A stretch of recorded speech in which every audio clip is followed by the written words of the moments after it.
ஆடுகள் தனித்தனியா போனா நரிக்கு கொண்டாட்டம்ன்ற மாதிரி தனிப்பட்ட ஒரு நபருடைய கருத்தை வந்து ஒட்டுமொத்த இயக்கத்தோட கருத்தை முதல்ல முன் வைக்க முடியாது.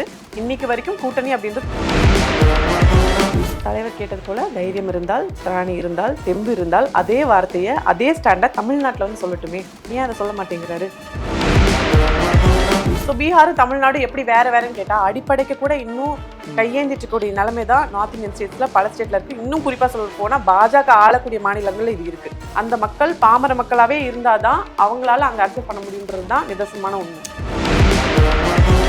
மறு வச்சுட்டு மாறு வேஷத்துல வரன்ற மாதிரி வேதாள மாதிரி ஏடிஎம்கே மேல குத்திக்கிட்டு உள்ள வரதுக்கு ட்ரை பண்ணிட்டு இருக்காங்க. ஒவ்வொரு இடத்துக்கும் ஒரு தீக்குச்சி பத்த வைக்கப்படுது.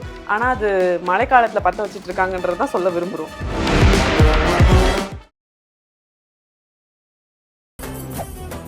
மெரிபா பன்னீர் சோடா. I trust மெரிபா. உலக தமிழர்களுக்கு வணக்கம். இது கிங் டிவி. இன்றைய நிகழ்வில் நம்மோடு திராவிட முன்னேற்ற கழகத்தின் ஐடி விங் துணை செயலாளர் திரு பத்மபிரியா அவர்கள் நிகழ்வு நினைக்கிறார். மேம் வணக்கம். மேம் வணக்கம். திராவிட முன்னேற்ற கழகத்துடைய கூட்டணியில் காங்கிரஸ் இப்பொழுதும் இருக்காங்க. ஆமல்லையா? மேற்கொண்டு திமுகவுக்கு காங்கிரஸ் உடைய அந்த கூட்டணி பலம்ன்றது தேவைதானா, பீகாருக்கு பிறகு தேவைதானா அப்படின்னு திமுகவில் இருக்க சில முன்னணி தலைவர்கள் யோசிக்கிறாங்க அப்படின்லாம் பேசுறாங்க சமூக வலைத்தளத்தில். அதெல்லாம் உண்மையா?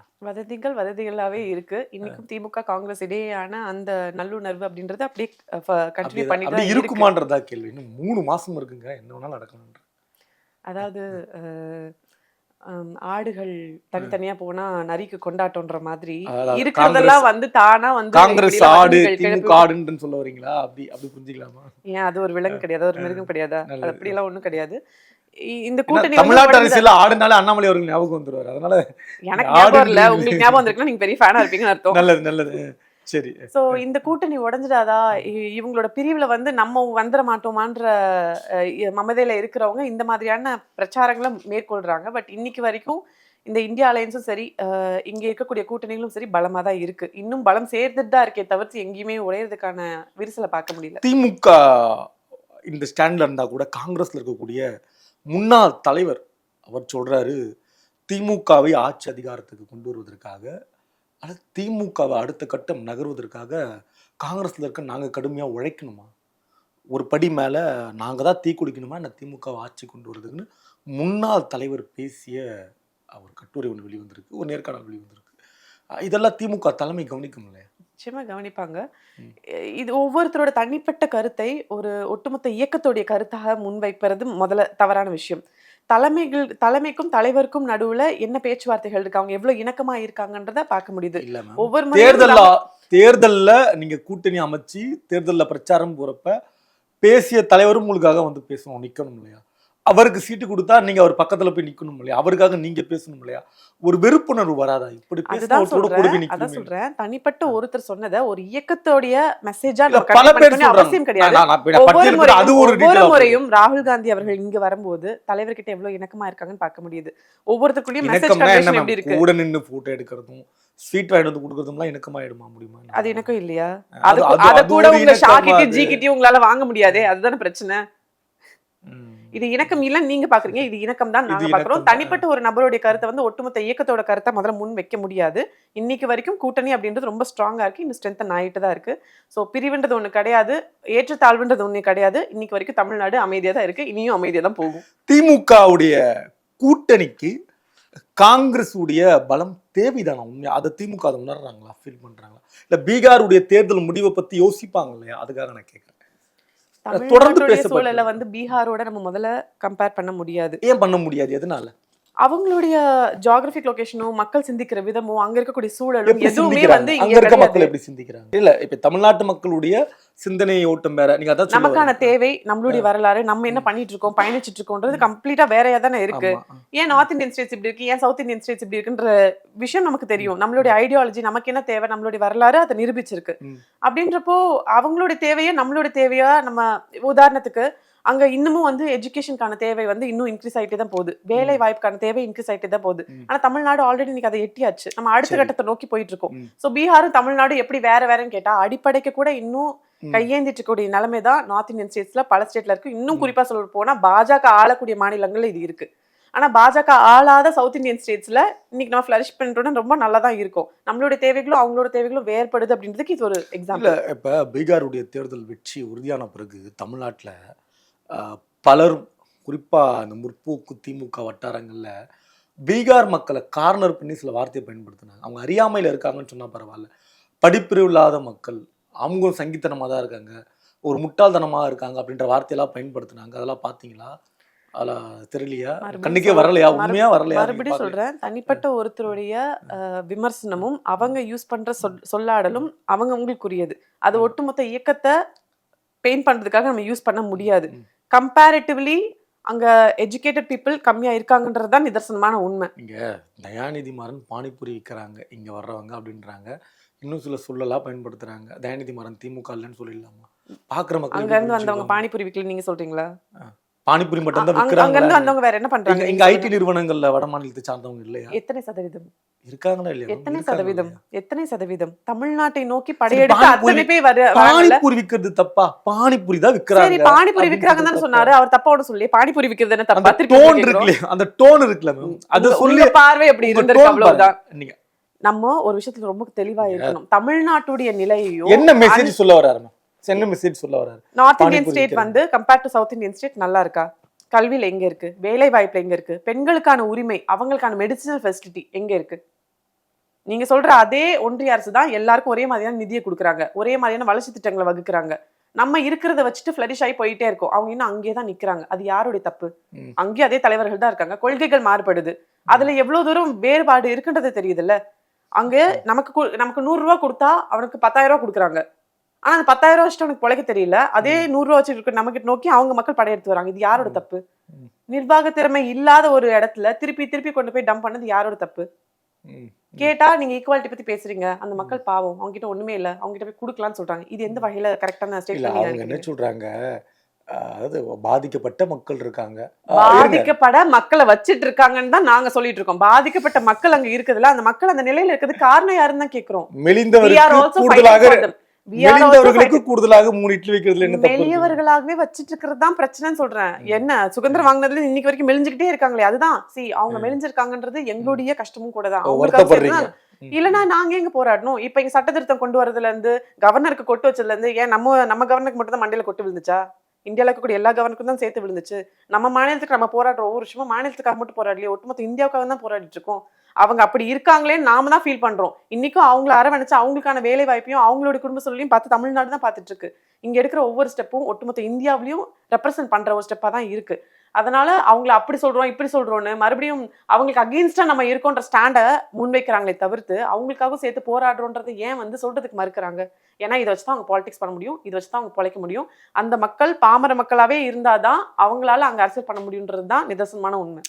பிரதமர் அவர்கள் பீகார்ல பேசுகிற பொழுது தமிழ்நாட்டில் வந்து இருக்கக்கூடிய பீகாரிகள் தாக்கப்படுகிறார்கள் அப்படின்றதெல்லாம் பேசியிருக்காரு இல்லையா? இது எப்படி திமுக அணுகிறீங்க, எப்படி பாக்குறீங்க? இது தலைவர் கேட்டது போல தைரியம் இருந்தால், திராணி இருந்தால், தெம்பு இருந்தால் அதே வார்த்தையை அதே ஸ்டாண்டை தமிழ்நாட்டில் வந்து சொல்லட்டுமே. ஏன் அதை சொல்ல மாட்டேங்கிறாரு? நம்ம கேட்குற கேள்வி ஒண்ணுதான். இங்க வந்தா அவங்கள பத்தி குறை சொல்றதும், அங்க போனா நம்மளை பத்தி குறை சொல்றதும், நீங்க போற மாநிலத்தை பத்தி எதுவுமே நீங்க சொல்ல மாட்டீங்களா? நான் பிரதமராகி நான் இந்த மாநிலத்துக்கு இவ்வளவு செஞ்சப்பா, இவ்வளவு பெரிய டிரான்ஸ்ஃபர்மேஷன் ஆச்சு. என்னைக்குமே ஏன் ஒன்றிய பாஜக அரசு சார்ந்த எந்த தலைவருமே அந்தந்த மாநிலத்துக்கு அவங்க செஞ்ச நல்லதை ஏன் சொல்ல மாட்டேன்றீங்க? பீகாருக்கு போனீங்கன்னா பீகாரை பத்தி பேசுங்க, ஏன் தமிழ்நாட்டை பத்தி பேசுறீங்க? அப்ப பீகாருக்கு நீங்க ஒண்ணுமே செய்யல, அதனால மக்கள் கிட்ட சொல்றதுக்கு ஒண்ணும் இல்லை, அதனால வெறுப்பு அரசியல் பண்ணி அது மூலியமா ஓட்டு வாங்க பாக்குறீங்களா? ஸோ இந்த மாதிரி மட்டமான அரசியலை தான் அவங்க வந்து தொடர்ந்து பண்ணிட்டு இருக்காங்க. தமிழ்நாட்டை பத்தி இந்தியாவுக்குள்ள பேசுறாங்க சரி, ஃபாரினுக்கு போனா கூட நம்ம பிஎம்க்கு சிஎம் ஞாபகம் தான் வருது. அங்க போனாலும் முத்துவேல் கருணாநிதி ஸ்டாலின் ஒருத்தர் இருக்காரு, அந்த மனுஷன் என்ன பண்றாரு தெரியுமான்னு அங்க போய் அவரை தான் பேசுறாங்க. தூக்கத்துல கூட நம்ம சிஎம் தான் வருவார் போல இருக்கு அவருக்கு. ஆனா ஒர்க் அவுட் ஆயிடுச்சுல பீகார்ல அப்படி பிரதமர் பேசி பாருங்க, இப்ப ஆட்சியை பிடிச்சிட்டாங்க. அவங்க நியாயமான வழியில ஆட்சியை பிடிச்ச ஏதாவது ஒரு தேர்தலை யாராவது ஒருத்தர் ப்ரூஃபோட காட்டிட்டோம். இல்ல அதே தேர்தல் ஆணையம் தான் நமக்கும் இருக்கு 2020. அதுதானே இங்க சிக்கல். அதனாலதானே எஸ்ஐஆர் வேண்டாம்னு சொல்லி சொல்றோம். இங்க இருக்கக்கூடிய அங்க பாமர மக்கள் விட்டுருங்க, தமிழ்நாட்டுல கடைக்கோடியில எங்கேயோ ஒரு கிராமத்துல எங்கேயோ ஒரு விவசாயியோ யாரோ உட்காந்து பாத்துட்டு இருப்பாங்க. அவங்க கிட்ட போய் கேளுங்க, பாஜக வந்து நேர்மையா நியாயமா தான் ஏதோ ஒரு இடத்துல எலெக்ஷன்ல ஆட்சியை பிடிச்சாங்கப்பான்னு கேளுங்க. யாராவது ஒருத்தர் தமிழ்நாட்டுல ஆமான்னு சொல்லட்டும், அப்புறம் பாத்துக்கலாம்.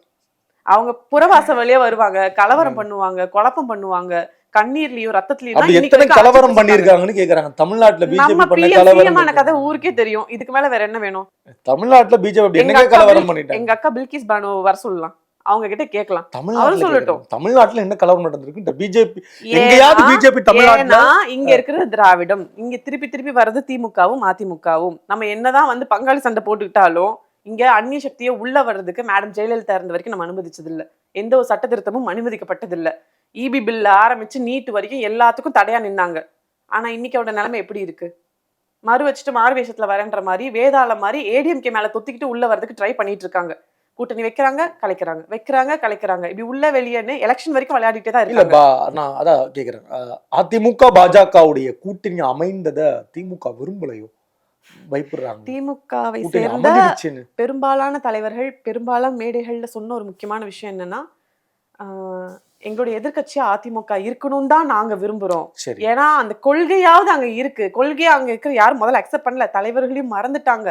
இருந்தாலும் அவங்களுக்கும் சேர்த்து நாங்க போராடிட்டு இருக்கோம் தான் எங்களுடைய தலைவரும் பல மேடைகளை சொல்லியிருக்காங்க. எதிர்க்கட்சியாக இருந்தாலும் அவங்க தைரியமான திராணியோட முன்னாடி நிக்கக்கூடிய ஒரு ஆட்களா இருக்கணும். ஆனா இன்னைக்கு அதிமுக முகம் யாருன்னே தெரியாம அந்த சேர்க்காக போட்டி போட்டுட்டு இருக்காங்க. ஆடு நனையுதுன்னு ஓனா வருத்தப்படுற கதையா இல்ல இருக்கு. இங்க கொள்கை சார்ந்த ஒரு ஹெல்தியான காம்படேட்டிவ் பாலிடிக்ஸ்னு ஒண்ணு இருந்தது முன்னாடி. சரி. இன்னைக்கு எதிர்க்கட்சி நான் தான் சொல்லிட்டு நேத்து ஏடிஎம்கே வந்தாலும் டிஎம்கேக்கு எதிர்க்கட்சி நாங்க தான்றாங்க. பாமக வந்தாலும் அதான் சொல்றாங்க. இன்னைக்கு டிவிகே வராங்க, தமிழ்நாட்டுல ரெண்டு பேருக்கு தான் போர். ஒன்னு டிஎம்கே, இன்னொன்னு டிவிகே அப்படின்றாங்க. சோ யாரு வந்தாலும் டிஎம்கேவை எதிர்க்கணும், டிஎம்கேவை அழிக்கணும், ஒழிக்கணும் தான் வராங்களே தவிர்த்து யாருமே மக்களுக்கு இந்த மக்கள் பிரச்சனையை நான் இப்படி பண்ணி சால்வ் பண்ண வரேன்னு பிளானோட ஐடியாலஜியோட வராங்களான்னு கேட்டா இல்ல. இல்ல நான் என்ன கேக்குறேன், அதிமுக பிஜேபி கூட்டணி அமைச்சிட்டாங்க, கூட்டணி வந்துடுச்சு. உங்களுக்கும் தெரிஞ்சிருச்சா? கூட்டணி அமைஞ்சிடுச்சு. அவங்களுக்கே தெரியல, பரவாயில்ல. கூட்டணி அமைஞ்சிடுச்சு. நான் எப்படி தெரிஞ்சுக்கிட்டேன்னு கேளுங்க. நீங்க அதான் கேள்வி. நீங்க எப்படி தெரிஞ்சுக்கிட்டீங்கன்னா திமுக மேடைக்கு மேடை கதறாங்களா, அதை வச்சு நான் தெரிஞ்சுக்கிட்டேன்னு சொல்ல வரேன். திமுக மேடைக்கு மேடை என்ன கதறாங்க? அதிமுக பிஜேபி கூட்டணி அமைச்சிட்டாங்க, அது அடிமை கூட்டணி, இப்படிலாம் ஏன் சொல்லணும்ன்ற அவங்க கூட்டணி அமைச்சிட்டாங்க. கூட்டணிக்கு பிறகு இல்ல திமுக பதட்டம் அதிகமா இருக்கு. திமுக பதறலையே, அவங்க சொன்ன வார்த்தைக்கு முரணா பேசிட்டு போயிட்டு இருக்காங்களேன்றத வெளிச்சப்படுத்தி காட்டுறோம், அவ்வளவுதான். இதே ஆட்கள் தான் என்ன ஆனாலும் சரி இனி பாஜகவோட கூட்டணி இல்லைன்னு சொல்லி சொன்னாங்க. இன்னைக்கு தைரியமா வந்து கூட்டணின்னு சொல்லி சொல்றாங்க. ஏன்பா இப்படி முன்னுக்கு முன்ன முரணா பேசுறேன்னு கேக்குறோம். அதுல என்ன தப்பு இருக்கு? இதெல்லாம் சகஜம் இல்லையா? இதுல எங்க கதறாங்கன்னு அரசியல் இதெல்லாம் சகஜம் இல்லையா? எந்த மேடையிலயும் எந்த திமுக மேடையிலயும் எங்கேயும் யாரும் இங்க கதறல. இங்க மக்கள் நலத்திட்டம் பத்தி தான் பேசிட்டு இருக்கோம். இன்னைக்கு வரைக்கும் நம்ம ஃபைட்டு ஒன்றிய பாஜக அரசு கிட்ட தான் போட்டுட்டு இருக்கோமே தவிர்த்து நம்ம ஃப்ரீயா விட்டுட்டோம் எதிர்க்கட்சிகளை. நீங்களே சண்டை போட்டுட்டு யார் எதிர்க்கட்சின்னு வந்து சேருங்க, அப்புறம் பாத்துக்கலான்னு நம்ம வேலையை தான் பார்த்துட்டு போயிட்டு இருக்கோம். சோ திமுக எந்த மேடையிலயும் கதறல. காங்கிரஸ் திமுக கூட்டணியை வந்து உடைக்கணும், 3 மாதம் காலம் இருக்கு, பொறுத்திருந்து பார்க்கலாம், இப்படிலாம் தொடர்ந்து எழுதுறாங்க, பேசுறாங்க இல்லையா? அவங்க நோக்கம் என்ன நினைக்கிறீங்க? ஒரு காடை பத்த வைக்கணும்னா ஒரு தீக்குச்சியில இருந்து ஆரம்பிக்கணும். ஒவ்வொரு இடத்துல இருந்து ஒரு தீக்குச்சி பத்த வைக்கப்படுது. ஆனா அது மழைக்காலத்துல பத்த வச்சிட்டு இருக்காங்கன்றதான் சொல்ல விரும்புறோம். அப்படி ஒண்ணு நடக்கவே நடக்காது. தலைமை இங்க டிஎம்கே காங்கிரஸ் கூட்டணி அப்படின்றத தாண்டி ஒட்டுமொத்த இந்தியா அலையன்ஸையே இறுக்கி பிடிக்கக்கூடிய ஒரு சக்தியா வந்து நம்மளுடைய தலைவர், நம்மளுடைய முதல்வர் அவர்கள் செயல்பட்டு இருக்காங்க. அப்படின்றப்போ இந்த கூட்டணி பிளவுபடுமான்னு உட்காந்து அந்த இளவங்கத்தை கிளி கதையா அவங்க உட்காந்துட்டு இருக்காங்க. அது அப்படியே உட்காந்துட்டு இருக்க வேண்டியது. பழைய பகையெல்லாம் எடுத்து கலரி விடுறாங்களா மேம்? 2011 நீங்க பாத்தீங்கன்னா கூடா நட்பு நல்லா கலைஞர் பேசியிருந்தாரு, அதெல்லாம் இப்ப நினைவுபடுத்துறாங்க. கீழே விசாரணை நடந்துட்டு இருக்கு, மேல வந்து சீட்டு பேரம் நடந்துட்டு இருந்தது, அதையெல்லாம் எடுத்து இப்போ ஊடகத்துல அப்படியே கட் பண்ணி எடுத்து போடுறாங்க. நீங்க என்ன வித்த காட்டினாலும் நாங்க ஒரு விஷயத்துல தெளிவா இருக்கோம். பாசிசம் தமிழ்நாட்டுல நுழையக்கூடாது, மாறு வேஷத்துல கூட இந்த நுழைஞ்சிடக்கூடாது. அதுக்கு அகேன்ஸ்டா என்ன பண்றதுக்கான செயல்பாடு செய்யணுமோ அதை இன்னைக்கு முதல்வர்கள் செஞ்சுட்டு இருக்காங்க. அதனால நீங்க எங்களுக்குள்ள எவ்வளவு பிரச்சனையை கிளப்பி விட ட்ரை பண்ணாலும் எங்களுடைய ஃபோக்கஸ் மாறாது. விஷன் கிளியரா இருக்கு, விஷன் நோக்கி பயணிச்சுட்டு இருக்கோம். திமுகவை சமாளிக்கிறது இருக்கட்டும், செல்வ பெருந்தகை அவர்களுக்கு உள்ள ஏகப்பட்ட பிரச்சனை இருக்கு இல்லையா? அதெல்லாம் பேலன்ஸ் பண்ணி நிக்கணும் இல்லையா? அதெல்லாம் பண்ணுவாங்கன்னு நீங்க நினைக்கிறீங்க? பொது பார்வையாளராக கேட்கிறேன், திமுகவை கடந்து பண்ணிடுவாருன்னு நினைக்கிறீங்களா நீங்க? அவங்க இயக்கம் சார்ந்த ஒரு தலைவர் அவர் இருக்கும்போது அவருக்கு எப்படி அதை மேனேஜ் பண்ணணும்னு தெரிஞ்சதுனால தான் அவர் தலைவா இருக்காரு. அதனால அதை பத்தி நம்ம சொல்றதுக்கு ஒண்ணும் கிடையாது. ஹீல் மேனேஜ் இட், பண்ணி முடித்துருவாரு. உடைக்க முடியாது இல்லையா திமுக காங்கிரஸ் கூட்டணி என்ன ஆனாலும்? நீங்க எவ்வளவு தடவை கேட்டாலும் உடைக்க முடியாது. தொடர்ந்து பேசலாம் மேம். நன்றி. நன்றி. மெரிபா பன்னீர் சோடா, ஐ ட்ரஸ்ட் மெரிபா.